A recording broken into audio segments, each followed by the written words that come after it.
आखिर क्यों स्वयं भगवान शिव को अदालत में होना पड़ा हाजिर? ऐसी आखिर क्या वजह थी?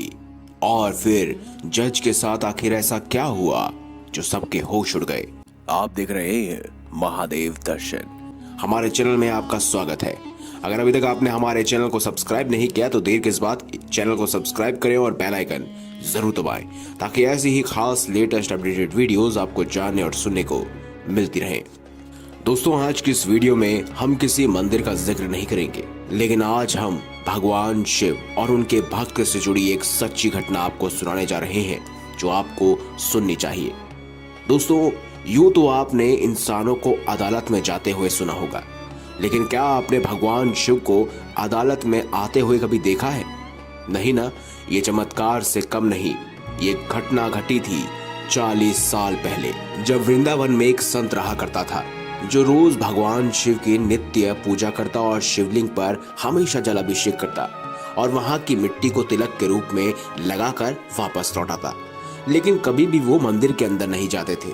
वहां आसपास के सभी लोग उन्हें जज साहब कहकर पुकारते थे। एक दफा एक व्यक्ति ने वहीं के पुरोहित से पूछा कि उन्हें सब जज साहब कहकर क्यों बुलाते हैं।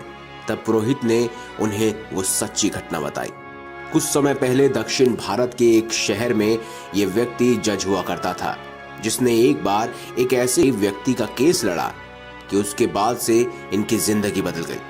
दरअसल दोस्तों, बात ये है कि ये जिस शहर में रहते थे उस शहर से सटा हुआ एक गांव था जहां भोला नाम का एक व्यक्ति रहता था। वह व्यक्ति काफी भोला और गरीब था, जिसने अपनी बेटी की शादी के लिए गांव के जमींदार से कर्ज लिया था। और जब भोला ने ब्याज सहित उन पैसों को चुकाने के लिए जमींदार के पास गया तो जमींदार ने उसे एक कागज में हस्ताक्षर करवा लिए। उसमें लिखा था कि भोला सारे पैसे ब्याज सहित चुका दिया है।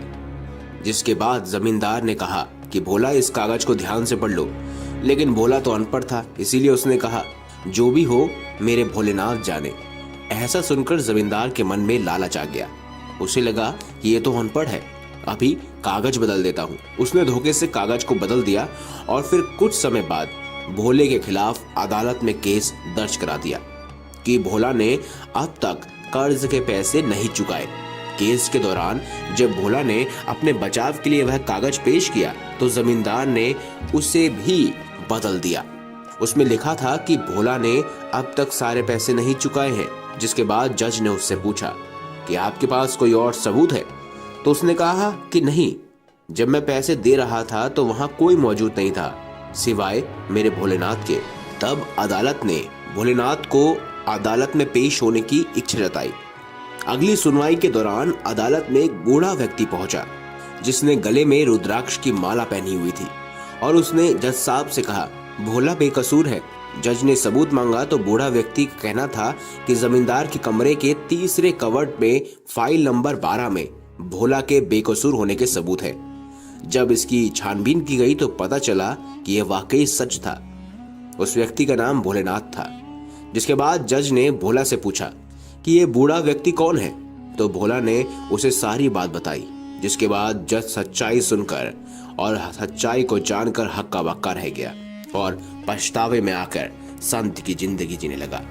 दोस्तों, जज को सबसे बड़ा पछतावा था कि साक्षात भोलेनाथ अदालत में आए थे और उनके सामने वो एक कुर्सी पर बैठा रहा। उन्हें पता ही नहीं चला कि यह साक्षात भोलेनाथ है। तब जज ने इस पछतावे की वजह से संत की जिंदगी जीना शुरू कर दी। तो दोस्तों, आपका क्या मानना है इस कहानी को लेकर? अगर ये वीडियो आपको अच्छी लगी हो तो इस वीडियो को लाइक करें, हमारे चैनल को सब्सक्राइब करें और ज्यादा से ज्यादा शेयर अवश्य करें। मिलेंगे अगली बार एक नई खास वीडियो के साथ। तब तक के लिए बहुत बहुत धन्यवाद।